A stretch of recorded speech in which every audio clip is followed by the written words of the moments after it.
नमस्कार, महासागरमध्ये आपलं स्वागत आहे.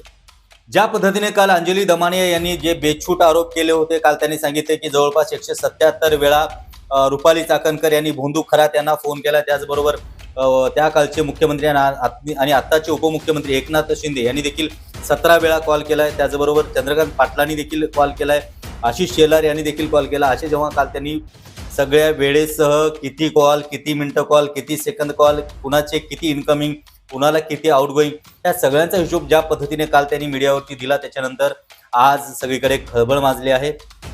खरं तर जयश्री खाडीलकर यांनी एक आरोप केलाय की अशी माहिती तुमच्याकडे आली, ती माहिती ग्राह्य धरून जी CDRची शहानिशा न करता तुम्ही बेछूटपणे असे जे आरोप केलेले आहेत, याच्यावरूनच जयश्री खाडीलकर यांनी एक आरोप केलाय की पोलिसांनी आता अंजली दमानिया यांची चौकशी करायला पाहिजे, अशी मागणी देखील जयश्री खाडीलकर यांनी केली आहे. कारण ज्या पद्धतीने त्यांनी जे आरोप केलेले आहेत, तर जयश्री खाडीलकर यांनी सांगितले की पोलिसांनी त्यांना ताब्यात घ्यावं आणि त्यांची इन्क्वायरी करावी. जेव्हा जयश्री खाडीलकर यांनी ज्या पद्धतीने हे वक्तव्य केलं, तर त्यांचं जे वक्तव्य आहे रुपाली चाकणकर यांनी स्टेटसला ठेवत आभार मानले आहे. याचाच अर्थ असा की डुबनेवाले को तिनके का सहारा, त्या पद्धतीने रुपाली चाकणकरांकडून कुणी बोलत नव्हतं, पण जयश्री खाडीलकर यांच्या वक्तव्यामुळं चाकणकरांनी आभार मानले आहेत. तर आपण पाहूया की सुषमा अंधारे नक्की काय बोलल्या. सुषमा अंधारे यांचं असं मत आहे की कायदेशीररित्या आम्ही SITकडे बऱ्याच वेळेला माहिती मागवतो, पण ती माहिती आम्हाला भेटत नाही, पण ती माहिती दमानिया यांना भेटते. याचा अर्थ दमानिया यांना ही माहिती देते कोण? तर असा आरोप आज सुषमा अंधारे यांनी केला. पण सगळ्यात मोठं वक्तव्य येतं तिथे संजय राऊत यांनी काय वक्तव्य केलं. जेव्हा त्यांना प्रश्न विचारण्यात आले, पत्रकारांनी जेव्हा प्रश्न विचारले, तेव्हा त्यांनी सांगितलं की सगळी माहिती मुख्यमंत्री कार्यालयातून अंजली दमानिया यांना देण्यात आली आहे आणि अशी वैयक्तिक माहिती कोणीही देऊ शकत नाही, असं त्यांनी सांगितलं आहे. त्याबरोबरच त्यांनी हे देखील सांगितलं आहे की BJPचा अंजली दमानिया यांच्यासोबत संबंध आहे. आणि त्याच्यानंतर त्यांनी महत्त्वाचा मुद्दा सांगितला, सरकार जर ही सगळी माहिती अंजली दमानिया यांच्या माध्यमातून बाहेर काढत असेल, तर सरकारला कुणाला तरी टार्गेट करायचं असेल आणि ते कुणाला करायचं हे त्यांनी इनडायरेक्टली सांगितलं आहे आणि तुम्हाला देखील कळलं आहे. पाहूया आपण संजय राऊत काय म्हणाले. म्हणजेच त्यांना ही सगळी माहिती मुख्यमंत्री कार्यालयातून दिल्याशिवाय त्यांच्यापर्यंत पोहोचणार नाही. इतकी गुप्त माहिती जी आहे, इतकी गुप्त माहिती कोणी व्यक्तिगत माणूस देऊ शकत नाही. बरोबर आहे. आता त्यांचे आणि मुख्यमंत्र्यांचे किंवा भाजपचे संबंध आहेतच ना, हे का तुम्ही अमान्य करू शकत नाही. पण तरी ती माहिती त्यांच्या माध्यमातून जर सरकार बाहेर काढत असेल, याचा अर्थ सरकारच्या टार्गेटवर कोणीतरी आहे. म्हणजे देवेंद्र फडणवीस यांच्या टार्गेटवर त्यांनी एक निशाणा धरलेला आहे. तो निशाणा धरला का वगैरे धरला तो आता तुम्हाला कळेल हा निशाणा काय आहे तो. तर आता आपण येऊया मुद्द्यावरती. खरं तर संजय राऊत यांनी ज्या पद्धतीनं सांगितलं, त्यांच्या एका वक्तव्यामध्ये एक सस्पेन्स आहे. ते म्हणजे सरकार कुणाला तरी टार्गेट करू पाहत आहे आणि मग सरकार तो कुणाला टार्गेट करते, त्यांचा इशारा कुणाकडे होता ते तुम्हाला कळलंच असेल. पण खरं तर त्यांचा इशारा होता एकनाथ शिंदे. कारण अंजली दमानिया यांनी काल बोलताना एक जोर देऊन एक शब्द बोललेला आहे, ते म्हणजे एकनाथ शिंदे यांचा जवळपास 17 वेळा कॉल झालेला आहे खरातांसोबत. पण आत्ताचे महाराष्ट्राचे उपमुख्यमंत्री एकनाथ शिंदे यांचे तब्बल 17 कॉल्स हे अशोक खरातांना नॉर्मल सेलफोनवरनं झाले होते. आता व्हॉट्सॲप किती झाले आणि इतर किती झाले मला माहीत नाही, पण 17 कॉलपैकी 10 इनकमिंग आणि 7 आउटगोईंग कॉल्स होते, ज्याच्यात सगळ्यात जास्त वेळ हे 21 मिनिटं यांच्यात संभाषण झालं. आणि खरं तर एका गुप्त बैठकीमध्ये एका भाजपाच्या वरिष्ठ नेत्यांनी, केंद्रीय पातळीच्या वरिष्ठ नेत्यांनी एक वक्तव्य केलं होतं. त्याला 3-4 महिने झाले असतील, 4पेक्षा जास्त महिने झाले. त्यांनी एक वक्तव्य केलं होतं की महाराष्ट्रातील कुबड्या हटवायला लागतील. आणि ते कुबड्या हटवताना आपण पाहिलं की अजित पवार यांचा अपघाती मृत्यू झालाय. ते घात होता का अपघात होता हे नंतरच कळेल. पण महत्त्वाचा मुद्दा एक आहे, एक कुबडी निघाली आहे, राहिली दुसरी कुबडी, ते म्हणजे एकनाथ शिंदे. आणि आम्ही देखील वारंवार सांगत आलोय आणि बऱ्याच याच्यामध्ये विश्लेषण करताना हाच मुद्दा येतो की आता एकनाथ शिंदेना कुठेतरी टार्गेट केलं जातं का काय, आणि एकनाथ शिंदेंचा संबंध थेट खरातांसोबत जोडला जातो का काय.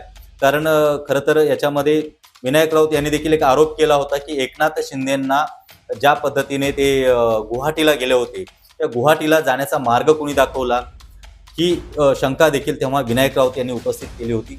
खरं म्हणजे दीपक केसरकर यांचीच यासाठी चौकशी करण्याची आवश्यकता आहे. असं म्हटलं जातं की एकनाथ शिंदे यांना कॅप्टन खरातांचा रस्ता दीपकभाई केसरकरने दाखवला आणि गुवाहाटीचा रस्तासुद्धा खरातांनी ह्या सर्व मंडळींना दाखवला. त्यामुळे भ्रष्टाचारी आणि अत्यंत कलंकित असलेल्या कॅप्टन खराताच्या जाळ्यामध्ये जे मंत्री आहेत किंवा कॅप्टन खरातांच्या सेवेमध्ये जे मंत्री मग्न झाले होते त्या सगळ्यांची मंत्रिमंडळातून हकालपट्टी होण्याची आवश्यकता आहे. आणि खरं तर बघायला गेलं आपण बुवा बाबांसोबतचे सगळे व्हिडिओ आता पुढे यायला लागले. यापूर्वी गोगावले यांनी देखील एक पूजा केली होती घरी, आघोरी पूजा केली होती, ते व्हिडिओ खूप व्हायरल झाला होता. मग हे सगळे बुवाबाजी बाबाकडे गेले आणि हे सगळ्या आघोरी पूजा किंवा आहे हे सगळ्या वैयक्तिक स्वार्थासाठी त्या खरातांसोबत सगळेच राजकीय नेते, म्हणजे जवळपास आता आरोप होतो की 40 राजकीय नेते, म्हणजे त्यात मंत्र्यांचा देखील सहभाग आहे. हे सगळं सरकार चालवत होते. बाबा चालवत होते का मंत्री चालवत होते माहिती नाही, पण सगळे मंत्री बाबांच्या इशारावरून हे सरकार चालवत होते असं हे स्पष्ट चित्र इथं दिसून येतं. खरं तर आपला वैयक्तिक स्वार्थ साधण्यासाठी प्रत्येक माणूस बाबांचा सहारा घ्यायचा. बरं, या संदर्भात आमची महासागरची टीम जेव्हा त्यांच्या गावी पोहोचली होती, गावच्या लोकांशी बोलताना चर्चा करताना गावच्या लोकांनी सांगितलं की आतापर्यंत खरात यांनी सांगितलेले जे अंदाज आहेत ते बरेचसे अंदाज अगदी तंतोतंत जुळल्या गेले. त्यामुळे लोकांचा त्यांच्यावरती विश्वास बसला. त्याचमुळे कदाचित या राजकीय नेते मंडळीचाही त्यांच्यावरती विश्वास बसला असावा आणि त्यांना असं वाटलं असावं की माझा उद्धार फक्त बाबाच करू शकतात. आणि त्या बाबांकडे एकनाथ शिंदेंना घेऊन कोण गेलं होतं तर दीपक केसरकर. बरं, त्यात काल ज्या पद्धतीने सांगितले अंजली दमानिया यांनी एक त्यात हेही सांगितलं की दीपक केसरकर यांचे अतिशय निकटवर्तीय दीपक लोंढे यांनी जवळपास 189 वेळा कॉल बाबांना केला होता. दीपक लोंढे हे केसरकरांचे नजीक होते आणि केसरकर हे एकनाथ शिंदेचे नजीक होते. दीपक लोंढेंनी अथवा दीपक केसरकर यांनीच एकनाथ शिंदेंना त्या ठिकाणी नेलं आणि तिथून मग हे सगळ्या प्रवासाची सुरुवात झाली. तिथूनच पक्ष फुटला की काय असा आरोप देखील विनायक राऊत यांनी केला होता. आणि त्यालाच धरून आता पाहतोय की सरकार कोणाला तरी टार्गेट करू इच्छिते असं ज्या पद्धतीने संजय राऊत यांनी सांगितलं, त्याच्यावरनं कोण टार्गेट होऊ शकतं हे आम्हाला कळलं आहे. पण आपण येऊया निष्कर्षाकडे. बघायला गेलं तर महाराष्ट्राची जनता उभ्या डोळ्यांनी पाहत आहे. आज TV लावली किंवा सोशल मीडिया लावला, सकाळपासून संध्याकाळपर्यंत बाबांनी हे केलं, बाबांनी ते केलं, बाबांचं हे प्रकरण बाहेर आलं, बाबांचं ते प्रकरण बाहेर आलं. काही खरं तर महाराष्ट्र सोडा, महाराष्ट्राच्या बाहेरून हिंदी भाषिक सुद्धा रील यायला लागल्यात.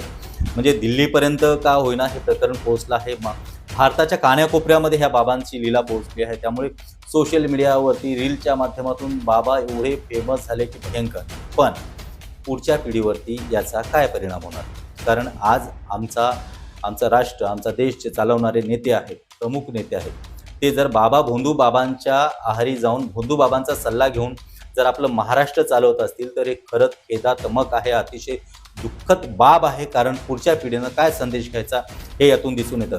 आपण पाहतोय की ज्या पद्धतीने जेवढे मंत्री आहेत, म्हणजे आता विचार करा की शिक्षण मंत्री आहे, मग त्यांनी शिक्षण मंत्र्यांनी बाबाकडे का जावं? म्हणजे त्यांना शिक्षणात सुधारणा करण्यासाठी किंवा बाबांकडून काहीतरी संदेश घेऊन आपल्या शैक्षणिक याच्यात टाकण्यासाठी तर तो गेला नसावा. किंवा आरोग्यमंत्री तिथे का गेले असतात? जेवढे मंत्री आहेत त्याच्यामध्ये 40 लोकांची नावं आहेत. हे सगळे बाबांकडे का जात होते? तर आपल्या राष्ट्राच्या हितासाठी नाही, तर आपल्या स्वतःच्या स्वार्थासाठी. यापूर्वी आम्ही तुम्हाला सांगितलं की चंद्रकांत पाटील यांनी देखील खुद्द मला मुख्यमंत्री पद मिळावं म्हणून बाबाकडे जाऊन आघोरी पूजा घातली अशी माहिती देखील समोर आली होती. त्यामुळे यात नक्की कोण कोण अडकल्या गेले आणि जर बाबांनी तोंड उघडलं तर काय होईल हे पाहणं गरजेचं आहे. या ठिकाणी अंदाज कितीही वर्तवत असतील तरी पुन्हा एकदा सांगतोय, या प्रकरणावरती बोलणारे जे नेते आहेत किंवा जे कोणी पुढारी आहेत किंवा महिला पुढारी आहेत, या गोष्टीला जे वाचा फोडत आहेत, खरं सांगायचं म्हटलं तर एका बाजूला महाराष्ट्राची दयनीय अवस्था झाली आहे. लोकांना गॅस सिलेंडर भेटत नाही आहे. बरेचसे माणसं आपल्या गावाकडे जात आहेत, त्यांना काही लोक अक्षरशः उपाशी आहेत, सिलेंडर भेटत नाही. अशा परिस्थितीमध्ये त्यावरती कुणीही बोलायला तयार नाही आहे. गारपीट आणि पावसामुळे शेतकऱ्यांचं प्रचंड नुकसान झालंय. शेतकरी मेटाकुटीला तर आला, पण शेतकरी आता तो रडायचं तर कुणासमोर रडायचंय? कारण सरकारकडे यांच्याकडे शेतकऱ्यांकडे लक्ष देण्यासाठी किंवा शेतकऱ्यांसाठी काही करण्यासारखं असं शेतकऱ्यांना तरी कुठं दिसत नाहीये. सगळ्या बातम्या सकाळपासून संध्याकाळपर्यंत एकच आहे, ते म्हणजे भोंदूबाबा. त्यामुळे मंडळी, खरं तर आपला महाराष्ट्र कुठे नेऊन ठेवला हे आता म्हणण्याची वेळ आली आहे. पण नक्की उद्या काय होतं ते पाहणं गरजेचं आहे. आमचा व्हिडिओ आवडला असेल तर नक्कीच लाईक करा आणि कमेंट बॉक्समध्ये आपल्या प्रतिक्रिया आम्हाला नक्कीच कळवा.